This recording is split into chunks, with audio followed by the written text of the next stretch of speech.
Hi everybody, welcome to my webinar this evening. Just waiting for people to join. So whilst I'm waiting for people to join, if you're coming in straight away, if you want to pop your name in the comments section and let me know where you're based, and we'll get going as soon as other people join. So bear with me.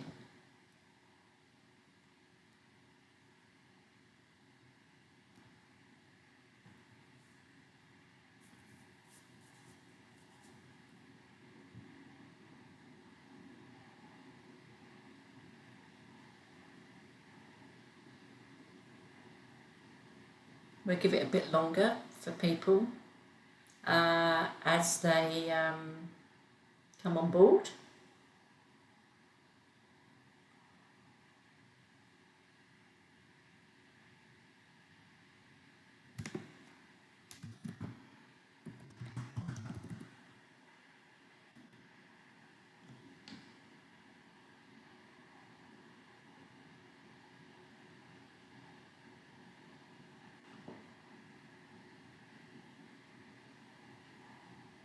Okay, give it a minute or so more, and then we'll get started.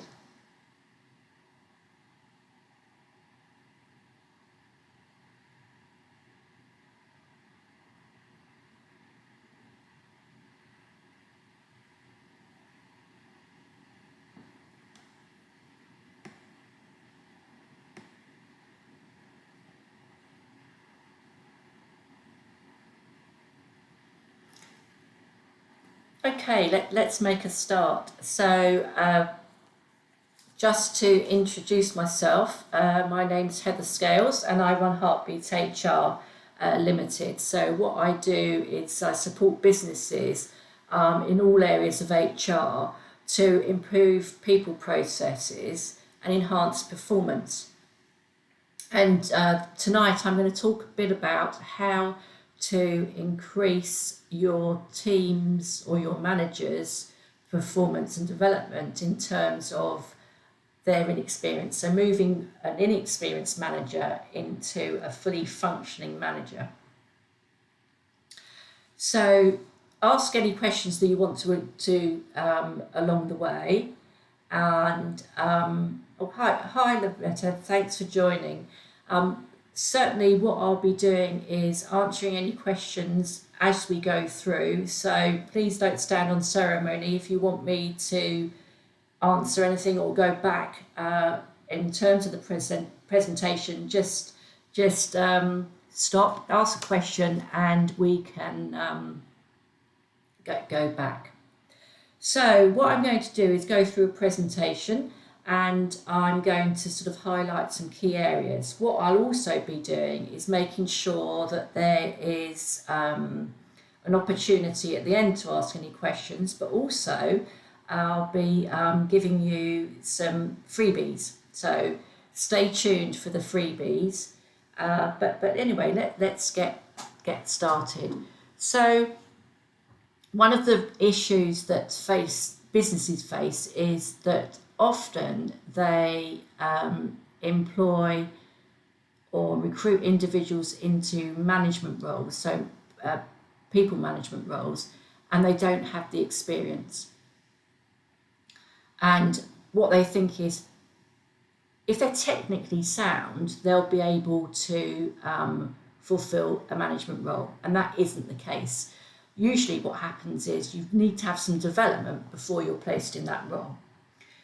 So that's the first thing. The other thing I'd say is that no one comes to work or goes to work to do a bad job, but people do need development. So placing someone in a role that they're not equipped to deal with will only affect business performance. So let's talk about that in a bit more detail. So let's look at the reasons why it happens. And so the first reason, apologies, there seems to be a delay in the presentation, but it will come through in a moment. There are three main reasons why there are inexperienced managers in people management positions. First of all, there's an assumption that someone can do the job. So they've been with the company a few years and that's the natural progression. Wrong, that's not the case. Sometimes it's about timing. So if someone hands in their notice and resigns from a role, that they are then looking to replace someone, what they're doing is saying, okay, who have we got around to fill that slot? Who is technically sound, but not necessarily who is the best fit for that role? And then the third is really about the understanding. It's the understanding of the role and also understanding what is needed as a people manager. So this is often the issue for people who, individuals moving into that role, because they see it as a progression, they see it as promotion, but they don't stop to think about actually, what do I need to fulfill that role? What is it that will take me from being a technical expert to a good people manager? So moving on, when we talk about different areas and thinking about, well, what is the effect on the business? What happens if the individual's performance? Can I just check, are you getting you are getting the slides, that's good. There seems to be a bit of a delay. So what are the effects? So the effects of having an inexperienced manager managing the team. First of all, low morale. Inexperienced managers who don't really have a clear understanding of people's roles and responsibilities, it will affect the team's enthusiasm and therefore affect their morale. Their energy levels will reduce and therefore there's a knock-on. You can't expect someone to be fully functioning if their manager doesn't really understand what they do. There's the high sickness and stress. So with high sickness and stress, why would you attribute that to an inexperienced manager? Well, if an individual isn't managing and supporting an individual because they don't understand their role, they don't understand what they're doing, they're not checking in with them, the impact will be stress, and therefore potentially the individual's demotivated and stressed and won't be performing. They could go off sick or at least go to their GP to get some sort of medication. Third area, direction. If a manager doesn't understand the direction of the business and therefore isn't ensuring that the team understand what are their key objectives, what do they need to do, that is going to affect everything the individual does. So it's going to affect their day-to-day working life, it's going to affect their performance. And if it affects their performance, the knock-on will be to the company. No accountability. So if an inexperienced manager isn't accountable for their role, for their people's roles, for their team, therefore there is going to be a huge knock-on in terms of how they motivate the team. Lack of trust. Trust is the foundation of all relationships, as we know. So trust begins with the manager. If employees don't believe a manager trusts them, they're on their own. And therefore what happens is the culture is affected. As I've said, the performance is affected. And the last area is negative culture. So the negative culture, all of the things that I've just spoken about will affect the culture, the ways of working, how we do things. It will become an environment that isn't healthy. The manager doesn't necessarily realise this because they don't know how to manage, but the individuals will become less focused and engaged on their role and more focused on actually looking for another job.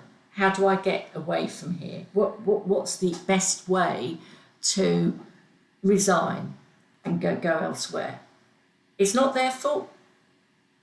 It's not necessarily the manager's fault. It's because the company haven't supported them.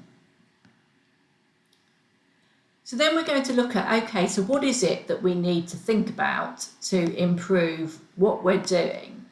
And just wait for the slide to load. Yeah, apologies for the delay. I'm not quite sure why, but it will load in a moment. So the area is to think about. So I've talked about technical expertise, and I always say technical expertise is technical competence in a role. There's another side to it, which is behavioural competence. So technical competence is how you do, is what you do, sorry, and behavioural is how you do things. So management skills and conceptual skills link into those behavioural competencies. So managers have to learn those competencies. They're not born with them, they don't know. And often what happens is managers or inexperienced managers use learned behaviours. They mirror what perhaps an ex-manager used to do because they think that's the right behaviour. But what we've got to do is start thinking about how can we fulfil the individual's role and development to ensure that they understand what those competencies are, they're working towards those competencies so that they feel fulfilled and the team will feel fulfilled. So let's dive down a bit deeper, thinking about, okay, what are the areas? So what are we looking at? How are we going to assess where managers are?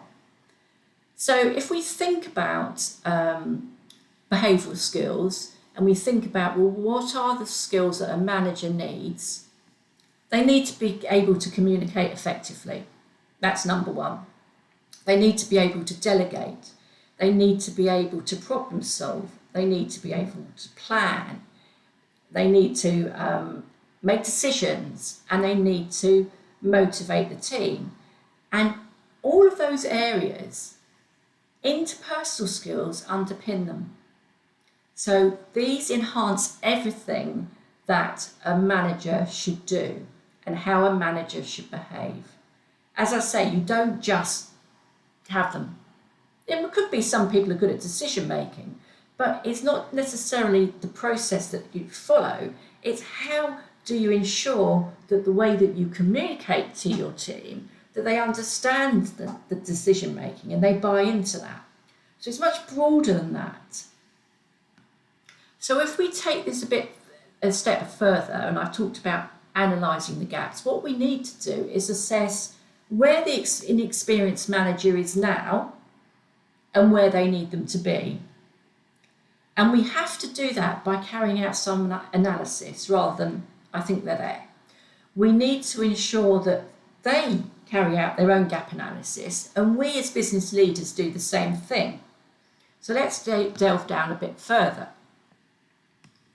So now we're going to start to talk about how do we do that? And this is where I'm going to be offering the freebies at the end of the session for you. So what we're talking about here is there are a number of ways you can do it in terms of skills analysis. And I'm just going to talk about a couple of them. So you have to identify the gaps, as I've mentioned, and that can be fairly straightforward. The first way is a questionnaire. So this is something that you get the individual to complete, and equally you complete as their manager. And that is analysing where they are now, and what they need, where they need to be. The other way is SWOT, strengths, weaknesses, opportunities and threats, which I'm sure many of you would have heard about, but you can equally do it that way. So let's have a look at the questionnaire. And again, if you want to sign up and send me an email, heather.scales@heartbeathr.co.uk, I will send you a download of this document and plus others that I'll refer to. So let's have a look at the questionnaire. Let's see how we can, as managers and leaders of businesses, we can use this. So what we need to do is assess, as I say, where we are. So assess where we are as the individual, the inexperienced manager, and the business leader. So let's, for argument's sake, say it's ourselves. We now want to say how and where is this individual. So the manager, the business leader will ask himself or herself these questions. Where is this person? So there are 20 questions or 20 statements that you can use. And what you need to think about is, does this often happen? Is this an occasional happening? Do I sometimes do this? Is it is it an occasional thing? So that we can assess how often this individual uses these behaviours and these skills. And what I would say is with this, you have to be honest when completing it, and so does the individual. As you will see, the questionnaire refers to I for the purposes of this presentation, but I've got two sets of questionnaires, one for the leaders of the business and one for the I'm going to call them inexperienced managers. So you both go through this process. What you do then is you sit together and you assess where the gaps are. And there could be that you have to have some discussion because the individual's view may differ from yours. But what you want to do is have that chat about it, talk about examples of where things have happened so that the individual is able to resonate and able to come to an agreement. So once you've come to an agreement of the areas that are required in development, you can move on to the next stage. And I've talked about there's another way that you can do this, and this is the standard, as we call it, SWOT analysis. So with the SWOT analysis, again, bear with me, it will come. And I've talked about there's another way that you can. And so just bear with me. It seems to be, there we are. So with a SWOT analysis, you can do exactly the same thing. Do it separately. You could do it together if you find it easier and have a discussion about it. What are the areas of weakness? What are the areas of opportunity and the threats? And identify where the gaps are. So identify in terms of weakness, threats, of where the gaps are. And have that discussion and gain agreement. There's no point not having agreement, because as part of the next stage, what you need to do is ensure that development is agreed and action is taken. So now we move on to the next stage, and the next stage is really important. Once you've identified all of those gaps, what you do is you're moving on to a development plan. So I'm sure that you have heard of a development plan. So the development plan is the what and the how. So if you think about, let's use communication as an example. So communication is potentially an area of issue for the individual. So one of the things that you might highlight is that perhaps that individual needs to go on a communication skills course. Now that's fine, because by going on the course, you will be given, or the individual will be given or shown, different techniques. As part of the development plan, they then need to think about development objectives. So what is it that they're going to do differently when they come back from that training, the communication skills training? What are they going to do differently? What's the objective? So what are they looking for as an outcome? What are the measures and timescales? The measures could be, actually, they're going to seek feedback. They're going to seek feedback from their peers. They're going to seek feedback from their team members to see how they're progressing. And also they're going to seek feedback from you as the business leader.